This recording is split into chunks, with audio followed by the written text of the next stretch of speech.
ಹಾಗೆ ಸನ್ಮಾನ್ಯ ಮುಖ್ಯಮಂತ್ರಿಗಳ ಜೊತೆಯಲ್ಲಿ ಗೂಳೂರು ಮಹಾಸಂಸ್ಥಾನ ಮಠ ತಿರುಮಾಮಿ ಜಗದ್ಗುರು ಮಠದ ಪೀಠಾಧ್ಯಕ್ಷರು ಧರ್ಮಗುರು ಶ್ರೀ ವೀರಭದ್ರ ಚನ್ನಮಲ್ಲೇಶ್ವರ ಮಹಾಸ್ವಾಮಿಗಳು ಕೂಡ ಜೊತೆಯಾಗಿದ್ದಾರೆ. ಹಾಗೆ ಮಾಜಿ ಸಚಿವರು ಗ್ಯಾರಂಟಿ ಯೋಜನೆಗಳ ಅನುಷ್ಠಾನ ಸಮಿತಿಯ ಅಧ್ಯಕ್ಷರು ಆದಂತಹ ರೇವಣ್ಣ ಅವರು ತಿಳಿದ್ದಾರೆ. ಈಗ ಪುಷ್ಪ ಸಲ್ಲಿಸಿದ ನಾವೆಲ್ಲರೂ ಕೂಡ ಚಪ್ಪಾಳೆ ಮುಖೇನ ಸಾಕ್ಷಿಯಾಗೋಣ. ಈ ಒಂದು ಸಂದರ್ಭಕ್ಕೆ ಪುಷ್ಪ ನಮನದೊಂದಿಗೆ ಪೂಜೆಯನ್ನು ಕೂಡ ನೆರವೇರಿಸ್ತಾ ಇದ್ದಾರೆ ಸನ್ಮಾನ್ಯ ಮುಖ್ಯಮಂತ್ರಿಗಳು.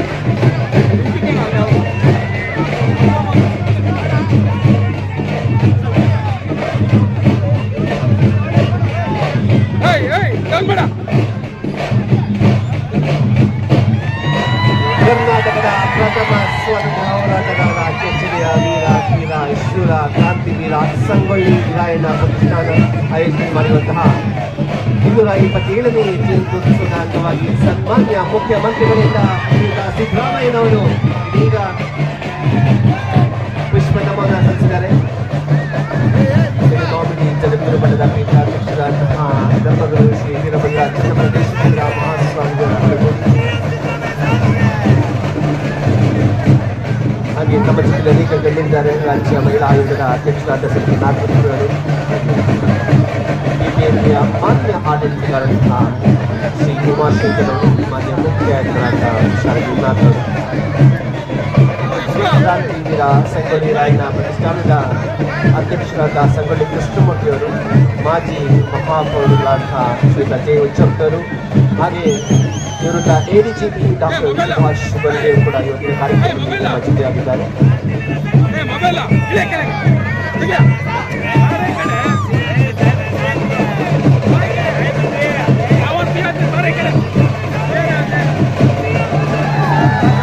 ಮತ್ತೊಮ್ಮೆ ಎಲ್ಲರೂ ಕೂಡ ಚಪ್ಪಾಳೆ ಮುಖೇನ ಸನ್ಮಾನ್ಯ ಮುಖ್ಯಮಂತ್ರಿಗಳಾದ ಶ್ರೀಯುತ ಸಿದ್ದರಾಮಯ್ಯನವರಿಗೆ ಸ್ವಾಗತವನ್ನು ಕೋರೋಣ.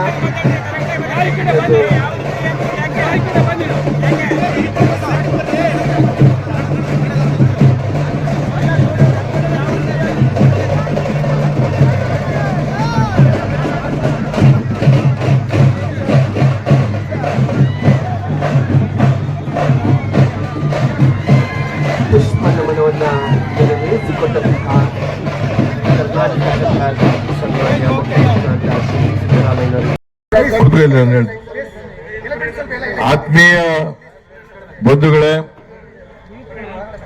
ಎಲ್ಲ ಆಹ್ವಾನಿತ ಗಣ್ಯರೇ, ಇತರ ಎಲ್ಲ ಸ್ನೇಹಿತರೆ, ಶ್ರೀ ಕೃಷ್ಣಮೂರ್ತಿಯವರೇ,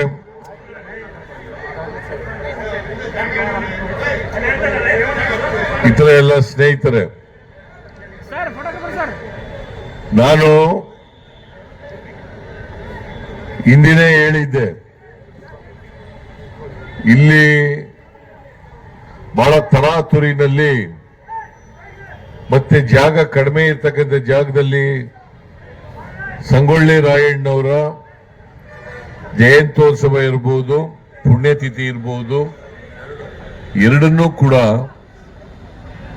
ಕಾರ್ಪೊರೇಷನ್ ಅವರು ದೊಡ್ಡ ಮಟ್ಟದಲ್ಲಿ ಇದನ್ನ ಆಚರಣೆ ಮಾಡಬೇಕು. ಯಾಕಂತಂದ್ರೆ ಸಂಗೊಳ್ಳಿ ರಾಯಣ್ಣವರು ಹುಟ್ಟಿದ ದಿನ ಸ್ವಾತಂತ್ರ್ಯ ದಿನೋತ್ಸವದ ದಿನದಲ್ಲೇ ಹುಟ್ಟಿದ್ದು ಅವರು. ಆಮೇಲೆ ಅವರನ್ನ ನೇಣುಗಂಬಕ್ಕೆ ಏರಿಸಿದ್ದು ಅಂದ್ರೆ ಆಲದ ಮರದಲ್ಲಿ ಅವರನ್ನ ನೇಣು ಹಾಕಿದ್ರು. ಅದು ಕೂಡ ಗಣರಾಜ್ಯೋತ್ಸವ ದಿನದಂದೇ ಮಾಡಿದ್ದು. ಎರಡೂ ಕಾರ್ಯಕ್ರಮಗಳನ್ನ ದೊಡ್ಡ ಪ್ರಮಾಣದಲ್ಲಿ ಮಾಡಬೇಕು ಅಂತ ನಾನು ಈಗಾಗಲೇ ಸೂಚನೆಯನ್ನು ಕೊಟ್ಟಿದ್ದೇನೆ. ಕಾರ್ಪೊರೇಷನ್ನವ್ರಿಗೂ ಕೂಡ ಹೇಳಿದ್ದೇನೆ. ಕಾರ್ಪೊರೇಷನ್ನವರು ಮುಂದಿನ ಪುಣ್ಯತಿಥಿಯನ್ನ ರವೀಂದ್ರ ಕಲಾಕ್ಷೇತ್ರ ಅಥವಾ ಬೇರೆ ಯಾವ್ದಾದ್ರು ಕ್ಷೇತ್ರ ಇದರಲ್ಲಿ ಮಾಡಬೇಕು. ಆಮೇಲೆ ಸಂಗೊಳ್ಳಿ ರಾಯಣ್ಣವರ ಜನ್ಮದಿನೋತ್ಸವವನ್ನು ಕೂಡ ಆಚರಣೆ ಮಾಡಬೇಕು. ಎರಡೂ ದಿನಗಳು ಬಹಳ ಪ್ರಾಮುಖ್ಯವಾದಂಥ ದಿನಗಳು. ಯಾಕಂದ್ರೆ ಅವರು ಹುಟ್ಟಿದ ದಿನ ಮತ್ತು ಅವರನ್ನ ನೇಣಾಕದಂಥ ದಿನ, ಎರಡೂ ದಿನಗಳು ಬಹಳ ಪ್ರಮುಖವಾದಂಥ ದಿನಗಳು. ಎರಡೂ ದಿನಗಳು ಕಾಕತಾಳೀಯ ಅನ್ನೋ ರೀತಿಯಲ್ಲಿ ಒಂದು ಸ್ವಾತಂತ್ರ್ಯ ದಿನೋತ್ಸವ, ಇನ್ನೊಂದು ಗಣರಾಜ್ಯೋತ್ಸವ ದಿನ ಆಗ್ತಾ ಇದ್ದಾವೆ ಕ್ರಮವಾಗಿ.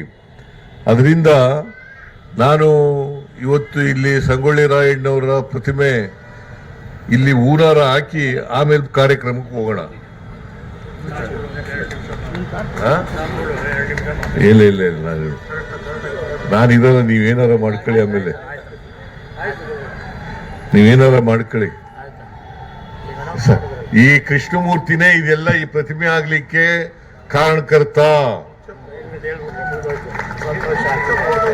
ಆಮೇಲೆ ರೈಲ್ವೆ ಸ್ಟೇಷನ್ಗೆ ಸಂಗೊಳ್ಳಿ ರಾಯಣ್ಣ ರೈಲ್ವೆ ನಿಲ್ದಾಣ ಅಂತೇಳಿ ಹೆಸರು ಆಗ್ಲಿಕ್ಕೆ ಇವನೇ ಕಾರಣಕರ್ತ.